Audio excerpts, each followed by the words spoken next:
दिनैनि बुब्लियाव बिटिआरखौ लानानै येस अर नो बुंनायनि बाथ्रा गैथ'वामोन। दा कर'नानि भाइरासनि गेजेरजों जिबायदि मोनसे थासारि जोंनि गेजेराव फैदों, दा अब्लाबो बिटिसिनि बिसायख'थिनि थासारिखौ नोजोर होनानै बिपिएफ हान्जानिफ्राय जेरैबायदि बिटिआरनि सायाव एटाक खालामबाय थादों, जे प्रमद बर'नि सायाव जेरैबायदि मोनसे एलिगेसन होबाय थानाय जादों जे बिटिआर सुक्ति खालामनानै प्रमद बर'आ रायजो राजाखौ थगायफैबाय होननानै। दा बे बाथ्राखौथ' आं सानो बे मिनिथाव बाथ्रा बियो। बर'फ्रा दिनैहाय मोनथाम सुक्ति खालामबाय। 1993 मायथाइयाव सुक्ति खालामबाय, बिएसि जाबाय, बेबो सुक्ति मथे फाइनालानोमोन। बिनि उनावहाय आन्दलन जाफिनबाय। 2003 मायथाइयाव बिएलटिजों सुक्ति जाबाय। बिएलटिजों सुक्ति खालामनायावबो हाग्रामा महिलारि बेखौ फाइनालानो खालामदोंमोन। आरो बै समाव बिथांमोनाबो बुंदोंमोन जे जोङो बड'लेण्डखौ दाबिनानैनो आन्दलनखौ खालामबोदोंमोन। बड'लेण्डखौ दाबिनानैनो आन्दलन खालामबोखांनायनि उनावबो 2003 मायथाइयाव बिथांमोना बिटिसि सुक्ति खालामबाय। बेवहायथ' खुनु रायजो राजाफ्रा बिथांखौ गाज्रि नोजोरजों नोजोर होआखै, बिथांखौथ' थगायबाय होननानै बुङाखै। दुलाराय बर' फरायसा आफादाबो हाग्रामा महिलारिखौ थगायबाय होननानै जों बुङाखै। आरो जों बिटिसिखौ गोसो गोथारैनो बरायबोदों, साफ्रोमबो रायजो राजाया बरायबोदों। बेखौ जाफुंसार होनांगौनि थाखायसो जों खामानिखौ मावबाय थानाय जादों। बेनि उनावबो राजनिति भाबै जे बड'लेण्ड दाबिनाया सोलिबोबाय थानाय जादों। दुलाराय बर' फरायसा आफादाबो दाबिबोदों, एनडिबिआबो दाबिबोदों। बे गासै जे आन्दलन बेखौ फोजोबनांगौनि थाखाय मोनसे थासारि फैदों। आरो बेखौ भारत सरकारा, आसाम सरकारा दिनैहाय खाबु लानानै बे आन्दलनकारिफोरजों सावरायलायनायनि गेजेरजों दिनै बिटिआर जोनोम जाबाय। दा बे बिटिआरनि गेजेरजों मोनसे सलुसन, कमप्रेहेन्सिभ मोनसे सलुसन लाबोनाय जादों।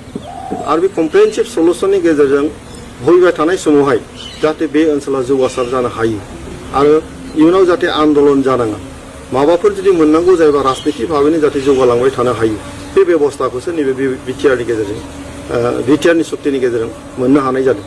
दा बे थगायनायनि बाथ्राया बहाथो फैखो? बेथ' थगायनायनि खुनु बाथ्रायानो गैया। दिनै बड'लेण्डनि बाथ्राखौ लानानै बिथांमोना उल्टां फाल्टां खोथा बुङो। एखम्बा बुङो बड'लेण्डखौ नाङा, एखम्बा बुङो बड'लेण्डखौ नांगौ। बे गासिबो राजनितिनि बाथ्राखौ लानानै बड'लेण्डखौ लानानै राजनिति खालामनायखौ बन्द' खालामनाया मोजां। आङो बिथांमोनखौ खावलायगोन। आरो फैबाय थानाय समावहाय जों बिटिआरखौ मोनबाय। बिटिआरखौ जोङो गायसननानै बिटिआरनि गेजेरजोंनो हारि दानायनि प्रक्रियाया जाथों, समाज दानायनि प्रक्रियाया जाथों, गोग्गो मोनसे राजखान्थि दानायनि प्रक्रियाया जाथों, जोंनि जौगानाया जाहाथे बयबो थाखोनि सुबुङा मोनजासारथों, बेखौ नोजोर होनानै जोङो दिनै बिटिआरनि गेजेरजों गोग्गो राजनितिखौ खालामलांथों। आं बेखौसो हास्थायो। बिपिएफआव दिनै बिटिआरनि गेजेरजों राजनिति खालामनो हागोन, सोरबायाबो बिटिआरनि गेजेरजों राजनिति खालामनो हागोन। बेवहायथ' खुनु बादा गैया। बिथांमोना जुदि मोजाङानो जुदि मावदोंब्ला बिटिआरआवबो बिथांमोना सासनखौ मोनगोन। दा दिनैहाय बिटिआरखौ लानानै प्रमद बर'आ थगायनांगौनि बाथ्राया बहा दंफायो? आरो बे बाथ्राखौ लानानै जोंनि गेजेराव गोनो गोथो जानांगौ जेबो गैया होननानै आं सानो। आरो फैबाय थानाय समावहाय बिटिआरनि गेजेरजों, बिटिआरनि इलेक्सननि गेजेरजों बिपिएफआरि जोबस्रांलांसिगोन, बे बाथ्राखौ बिथांमोना थाल मोननानैनो बिटिआरनि एगेन्सै बाथ्राखौ बुंबाय थानायखौसो आङो नुनो मोन्दों। आरो बे बिटिआरनि हेंथायै बाथ्रा बुंनानै खुनुदिन देरहानायबो नङा। रायजो राजाफोरनि बाथ्राखौ बयबो बुजिजोबो। दिनै गोजोन सान्थिखौ बयबो लुबैदों। दिनै सारा भारतआवनो बे एफर्टखौ बरायदों। प्राइम मिनिस्टारा जोंनि गेजेराव फैनानै बेखौ बरायफैदों। बे समावहाय बिपिएफनि दैदेनगिरिफ्राबो गावसोरखौ बरायफादों। दा बे बुब्लियावबो बिटिआरखौ लानानै प्रमद बर'आ थगायनायनि बाथ्रायानो फैनो नाङा। आरो बे बाथ्राखौ बुंनाया बिथांमोननि थाखाय, आं सानो गासै रायजो राजाफोरनि थाखाय मिनिथावसो बियो।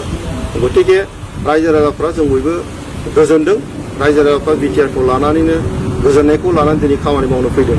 आरो फैबाय थानाय समावहाय जानो गोनां जे बिसायख'थि, बे बिसायख'थियाव गोग्गो समाज दानांगौनि सार्थआव, बिटिआरखौ मोजाङै मावफुंनांगौनि सार्थआव, जोंनि गेजेराव सान्थिखौ गोग्गोयै गोजोरै लाखिनांगौनि सार्थआव, बयबो जाथि जनगोष्ठीनि गेजेराव अनलायनायखौ लाबोफिननांगौनि सार्थआव, मोजां सासन खालामनांगौनि सार्थआव एबार जोङो इउपिपिएलनि गेजेरजों गोग्गो सासनखौ जोङो गायसनगोन।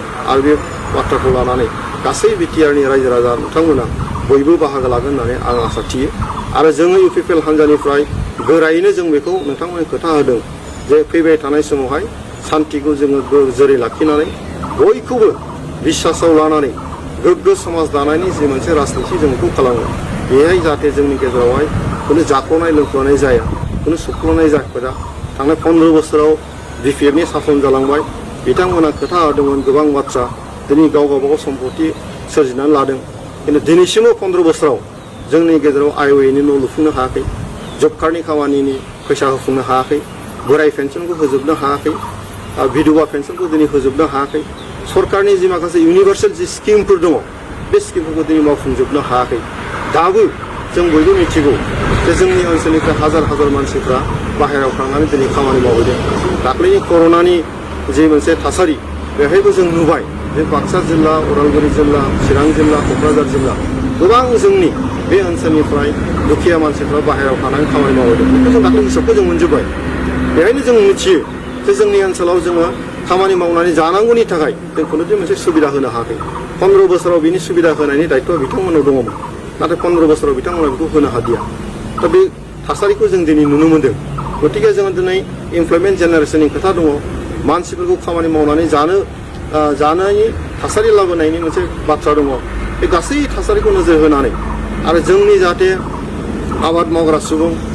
जोंनि गेजेरावहाय खामानि मावनानै जाग्रा सुबुं बिथांमोननो थार मोनसे लामा दिन्थिनानै जोंनि रांखान्थि जौगानायनि जि बेबस्था बेखौ खालामनाया दिनै समनि थिननाय आरो आं सानो बिटिआरनि गेजेरजों जोङो बिधवा पेन्सनानो जा गभर्नमेन्ट अफ इन्डियानि जेसेबां माने इउनिभार्सेल स्किम बेवहाय नोङो आइवेनि न' बा पिएमजिवाइनि न' बेखौ होफुंनायानो जा जों बिधवा पेन्सन होनायानो जा जोंनि माने जब कार्डनि गेजेरजों जि खामानि मोननांगौ 100 दिन बेनिखौ जों गेरेन्टि होनानै खामानि मोनहोनायनि जि बेबस्थायानो जा बे गासै थासारिखौ जों खुनु सोबख'नाय जाख'नाय गैयाल'सिनो खस्थ' गैयाल'सिनो जोंनि दुखिया मानसिफ्रा जाहाथे खामानि मावनानै जानायनि परिबेसखौ मोनो बेखौसो जोंनि सरकारा दिनै होनो थांगासिनो दङ गतिके এইবার 15 बोसोर जों बिपिएफखौ अनखांबाय रायजो राजाफ्रा खिन्थु এইবার रायजो राजाफ्रा बिपिएफखौनो होबाय थानायनि बाथ्रा गैया जोंनि पिपिएलआ खोथा होदों जे गासै थासारिखौ जोङो बयखौबो अननानै गोग्गो समाज दानो थाखाय जों मोजां मोनसे सरकार होनो थांगासिनो दङ এইবার रायजो राजाफ्रा इउपिपिएलनो अनगोन बेखौ जों मिजिंथिदों आरो এইবার इउपिपिएलनि गेजेरजोंनो गोग्गो सरकार दानो थांगासिनो दङ बे बाथ्राखौ दिनैनि रायजो राजाफ्रा दिनैहाय मोनसे गावनि अपिनियननि गेजेरजों फोसावगासिनो दङ आरो बे बाथ्रा दिनै ससियेल मिडियानो जा रायजो राजाफोरनि गेजेराव मोनसे सोलायनांगौनि जि थासारि बे फैबाय अलरेडि खिन्थु बेबायदि मोनसे थासारिखौ नोजोर होनानैनो दिनै बिपिएफनिफ्राय मोनसे गिखांनाय फैदों आरो गिखांनायखौ बिसोरो गावसोरनि आबुल थाबुल खोथा बुंनायनि गेजेरजों रायजोनि गेजेरावहाय बिब्रान्त मोनसे थासारि लाबोनानै रायजोनि गेजेराव मोनसे कनफिउज मोनसे सिटुएसन लाबोनानै जोंनि गोग्गो थासारिखौ नस्थ' खालामनो नाजानायखौसो जोङो नुनो मोनदों गतिके जोबनायाव आङो गासै बिटिआरनि रायजो राजा नोंथांमोननिसिम खावलायगोन जे कर'नानिफ्राय जों देरहासार जानांगोन कर'नानिफ्राय बासायोब्लासो जोंनि राजनिति थागोन कर'नानिफ्राय बासायोब्लासो जोंनि धोरोम थागोन कर'नानिफ्राय बासायोब्लासो जोंनि न'खर थागोन गतिके जों सेथियाव कर'नानिफ्राय बासायनो थाखाय जों बयबो सांग्रां जा